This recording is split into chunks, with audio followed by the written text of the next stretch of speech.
اس کے لیے نام تلاش کریں گے، تجویز کریں گے، لحاظ کریں گے، یا بشرط لا کریں گے، یا بشرط شے کریں گے، یا لا بشرط شے یا بشرط لا شے. یہ جو اصطلاح منطق میں ہے اس کی معنویت ہے. اب ظاہر ہے بالکل فنی بحث چھوڑ کے اصطلاحیں میں نے ایسے ہی ذکر کر دی، ذہن میں پڑی رہیں گی، کان میں پڑی رہیں گی، احساس ہوگا کہ کبھی ٹکرایا تھا یہ لفظ کان کے پردے سے. دیکھیے اس کا بھی فائدہ ہوگا. ابھی حال کی بات ہے، اب اتنی بھی حال کی نہیں، لیکن کوئی میرا خیال ہے کہ 10-12 سال پہلے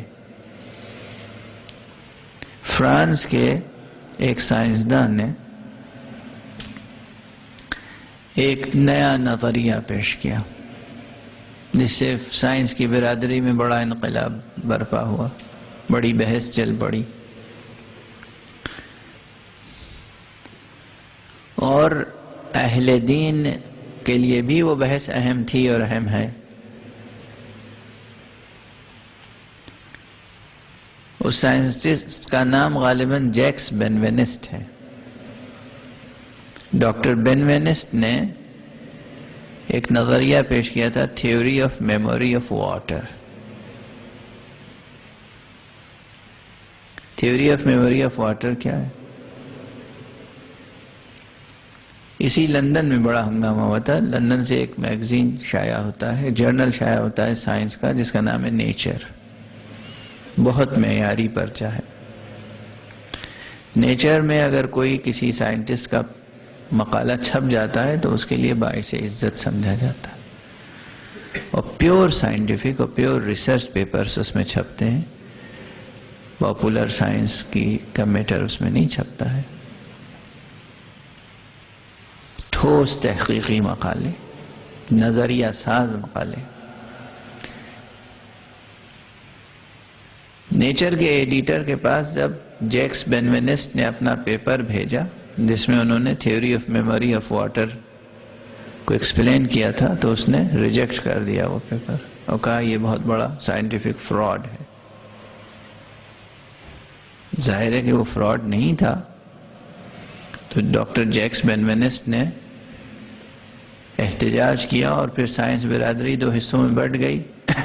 بہت سے لوگ کہنے لگے کہ یہ جیسے گیلیلیو اور دوسرے بڑے سائنسدانوں کے نظریات تھے کہ بعد میں یہ 150 برس بعد ریکگنائز کیے جائیں گے، اس طرح کا نظریہ ہے.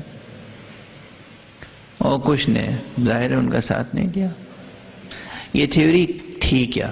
اور میں کیوں کہہ رہا ہوں کہ اس سے اہل دین کو بھی کنسرن ہونا چاہیے.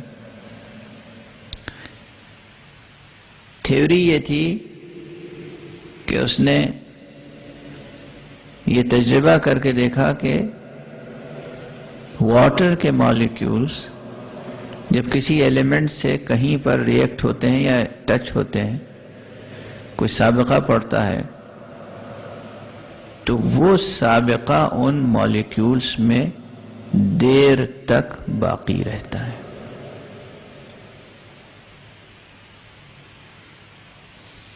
یہ مختلف طریقوں سے اس نے تجربات کر کے ثابت کیا.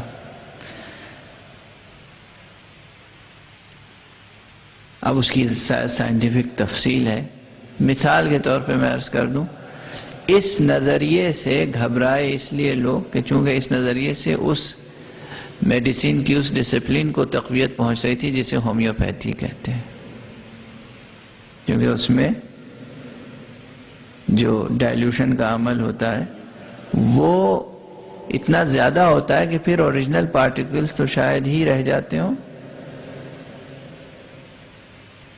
اس کو تقویت پہنچ رہی تھی. اگر اس سسٹم کو تقویت پہنچتا تو ظاہر ہے کہ یہ جو سرمایہ داروں نے انویسٹمنٹس کر رکھے ہیں انسانوں کی زندگیوں کو سے مذاق کرنے کے لیے، جو آپ حضرات کو دوائیں کھلائی جاتی ہیں اور ایک دوا کھلائی جاتی ہے کسی ایک مرض کے لیے اور نتیجے میں 2, 4, 10 نئے مرض پیدا ہو جاتے ہیں.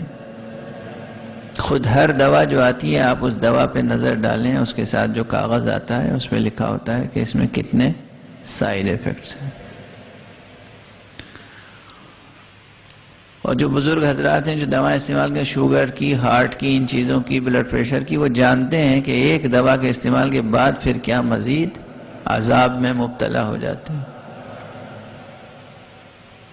بلکہ میرا یہ جملہ یاد رکھیے گا کہ جدید یہ جو دوائیں ہیں، ایک مرض کا علاج کرنے کے لیے اگر انہیں استعمال کیجئے تو یہ شیورٹی تو ہے نہیں کہ اس مرض کا بھی علاج ہو جائے گا، لیکن یہ شیورٹی ضرور ہے کہ 2 4 10 نئے مرض اور پیدا ہو جائیں گے. لیکن جو قدیم طرز ہے، جو جڑی بوٹی کے ذریعے سے، غذا کے ذریعے سے علاج کا طریقہ ہے، اس میں یہ شیورٹی ہے کہ جو مرض ہے وہ بھی ٹھیک ہو جائے گا، اور اس کے ساتھ 2 4 اور مرض جو ہیں بنیادی اگر پیدا ہو رہے ہیں تو وہ بھی ٹھیک ہو جائیں گے. یہ ہے.